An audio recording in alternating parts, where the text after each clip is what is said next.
they were having a Wild West night in the sergeant's mess. So he decided to go as an old-fashioned Wild West photographer. So he got an igniter out of a 3-inch rocket motor, big V, battery switch, holding it here, give it a test. Bang! No hair, all his clothes on fire.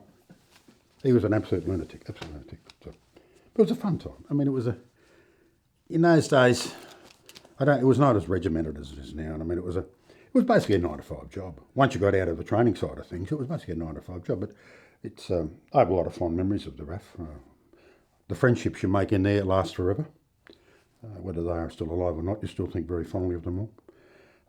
My closest friend, unfortunately, passed away from bowel cancer up in Innisvale about 10 years ago now.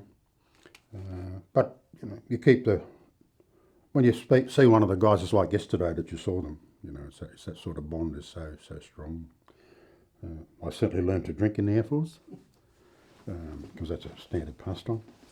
But I think my one claim to fame in there was when they wanted to try and put smoke out the back of the Sabres, and because they had nowhere to put dyed kerosene, because they had no leading edge tanks at that time, they decided the only place you could do it would be to put a tank in one of the ammunition bins.